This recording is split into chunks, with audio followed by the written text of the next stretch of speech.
The Fallout Season 2 finale has just ended, and following on from what was arguably the best episode in the season last week, this one had a lot to live up to. Would there be poetic justice? What was the reasoning behind Welch's head, and would all of the many different storylines feel important and have a sense of resolution? Well, in this video, I'll be breaking down what the ending truly means, if Cooper will ever find Barb and Janie, what the future holds for the Vault now that Phase 2 has been initiated, the fact that the Enclave is still out there, and what the post-credits scene truly means. So with that, let's dive into the video. Here is Fallout Season 2 Episode 8, Ending Explained.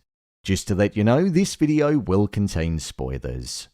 What the ending means for Cooper. As per usual, Cooper's storyline was the most interesting out of all of the characters.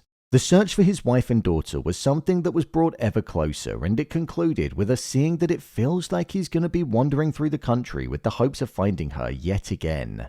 Cooper's arc in this episode was mainly focused around him reuniting with Robert House and him coming to the realization that by doing the very thing that he believed was right all of those years ago, which was handing the cold fusion over to the president, not Vault-Tec or Robert House, he almost single-handedly damned the entire nation himself. When Cooper and Barb were leaving Vegas, he received a call from Robert House at the airport, and he said, "I want you to know that it wasn't me. I told you there are people far worse than I. I commend you for trying to play the hero. I really do." This spoke 1,000 words to me, because with Cooper ultimately being arrested by the Enclave before he could get out of there, what this showed us was that Cooper essentially lost his humanity and had no regard for anybody else in the present day because he was literally molded into that, because everything he did before was an uphill battle. He tried to play hero before, and it simply didn't work. In fact, what it did was it damned the entire nation. So there's a sense of underlying guilt that he probably feels, paired with the loneliness and the mournful nature that he has because he's not with his wife and daughter. It was transformative, revelation-filled, and it painted the perfect picture on how Cooper went from trying to be a hero to just not caring in the slightest.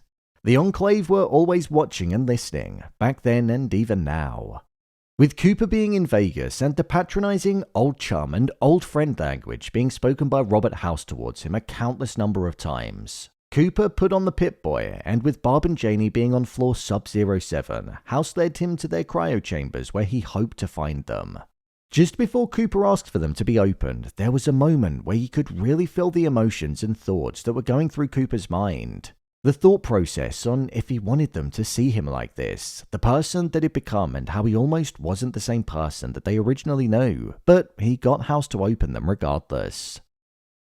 When they opened up, they were empty. This initially implied that they never made it into the vault and that they could well have died when the bombs were dropped. However, when Cooper looked a bit deeper inside of Barb's chamber, there was a postcard for Colorado on there which said Colorado was a good idea. This showed us that Barb and Janie weren't actually dead and that Barb was hiding out in Colorado somewhere. Colorado was chosen because when Cooper and Barb were leaving Vegas during the flashback, Coop made a joke in saying that he wanted them to hide out as far away as Colorado. Cooper was a man of hope, and that was the very thing that had been driving him for the entirety of this season, and when it was on the cusp of fading, we saw that hope was also the very thing that Barb had too. So with Coop looking out over the horizon, and within the credits with it showing "Take your family to the Rockies" on a billboard, it very much feels like Cooper is going to be headed towards there. This could prove to be damaging though, because as we saw when Steph initiated Phase 2 of the plan for the Vault, the Enclave picked up her request from a snowy mountainous region, which seems like it could very much be Colorado. So Cooper is going to be headed to the very location of his direct enemy, the Enclave. I thought it was quite poignant that Robert House was simply left inside of the room where the cryo chambers were. With him saying, "We still have business," and Cooper responding and saying, "Not with me you don't," it showed that Robert House, man of the moment before the war, simply felt like nothing now. Did the Wasteland change Lucy?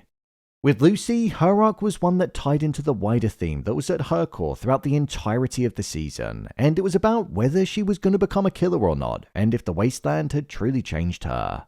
With her finding Congresswoman Welch's head connected to the mainframe, we found out why it was that she was selected to be the subject to base the automated man's behaviors off. As we saw, her head was kept alive in some capacity because of the brain function as it was needed to power the piece of technology, and she was selected because she had all of the personality traits to scale. She was well-meaning, sweet, and non-threatening, so it meant that the people that would have the tech put inside of them would follow orders given to them without resistance. And as we later found out in the episode, with Hank wanting to enslave people, especially the Legion, because he knew that they were going to come and claim Vegas as their own, it would essentially alleviate the threat. Lucy did actually end up putting Congresswoman Welch out of her misery, but I'm not counting that as her killing somebody because she was basically already dead.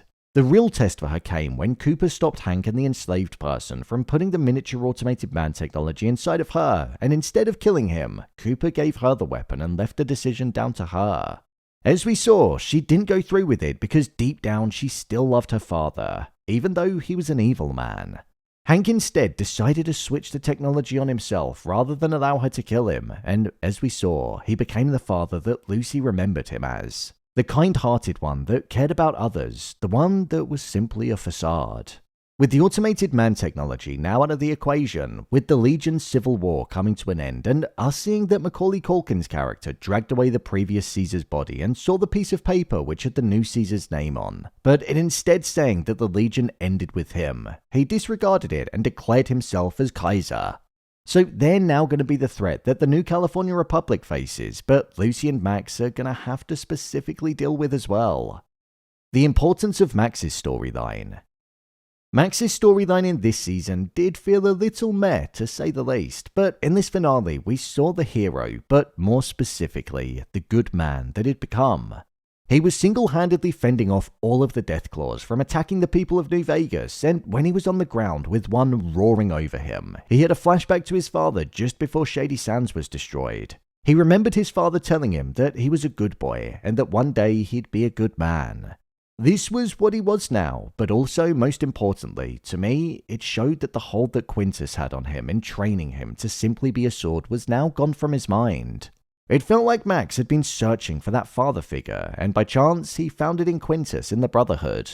But with him climbing out of the armor and being prepared to face the Deathclaws without any protection whatsoever, it showed that he was willing to die for a cause that he believed in and for the protection of others. Just like what his father did, so it was a poignant moment for sure. With the new California Republic strategically being positioned inside of New Vegas so they could stop the Deathclaws, this also means that when the Legion begin their attack, their number one enemy will be in place, so Lucy and Max will know what side they'll be on. Lucy was almost blaming herself for the fact that she could have prevented the war by allowing the technology to enslave the people, but it would have gone against her moral code a lot more if she'd have let that happen. Max said, "Welcome to the Wasteland," and it basically insinuated that there were plenty of wars before this one and there'd be plenty more after, so it wasn't her fault in the slightest. Vault 32 and 33. If I'm being honest, this was the most boring storyline in the entirety of the season, and I'll pair this with Norm's too, because they're basically connected. With Steph being trapped in her office and the people of the Vault demanding death to management, following it being revealed that she was 200 years old and also Canadian. She opened up Hank's box that she got from Betty, which she utilized to communicate with the Enclave and got them to initiate Phase 2 of the plan for Vault 32 and Vault 33. She didn't know if anybody was listening to her, but what we saw was that the Enclave that was based inside of the Rockies most definitely were, and the phase was about to begin. We don't truly know what the second phase is, but it's most likely going to be connected to the forced evolutionary virus that Norm saw on the computer. So I wonder if this is going to be something that'll be released into the vaults and it could either wipe out a large part of the population, or if it's merely an experiment and the people could end up transforming into the likes of the mutants that we saw in the Wasteland. It was said how the Enclave likes to experiment, and I feel like Steph has just damned the population of Vaults 32 and 33 to one big experiment. This connects to Norm's story because luckily enough for him, both himself and Claudia were the only people that survived the attack from the roaches, and with him leaving with her and saying that they were going home. I think Norm has most definitely had enough time on the Wasteland, so I feel like when they go back to the Vault, everything could well have changed because of the forced evolutionary virus. The post-credits scene.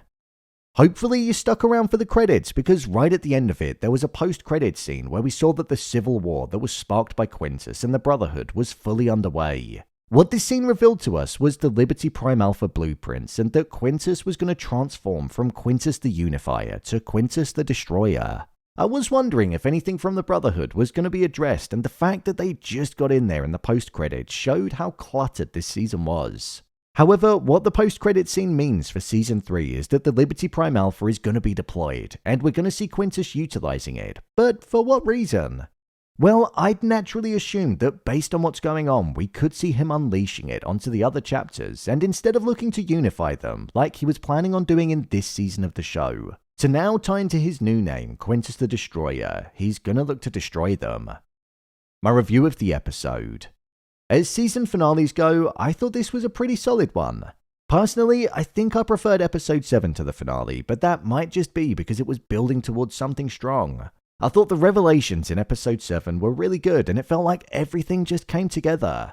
This episode felt like it fell victim to too many storylines, just a little bit much, and there not being enough time to give the dedicated screen time for it to feel purposeful. For example, Norm's one was a little bit pointless, and Max's one just felt a little bit like filler too.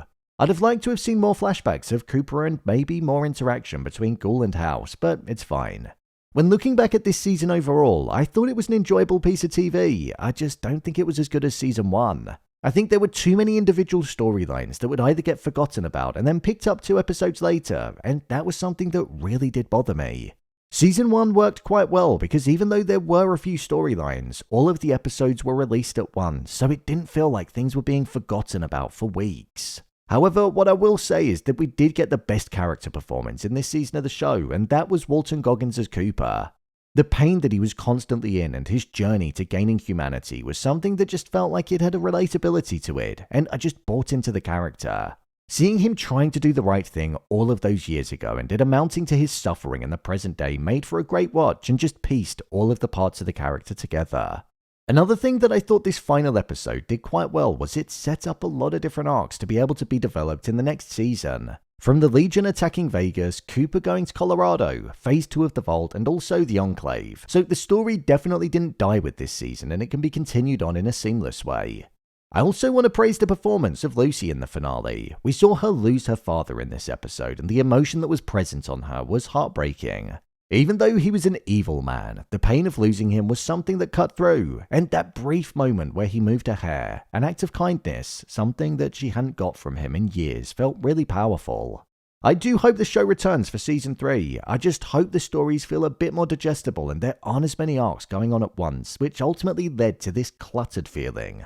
If Norm goes back to the vault and Max, Thaddeus and Lucy are together, then that instantly shaves off too. So I don't think it'll be as much of an issue as what it's been this season. But I guess we'll just have to see which direction the show goes in when it eventually returns.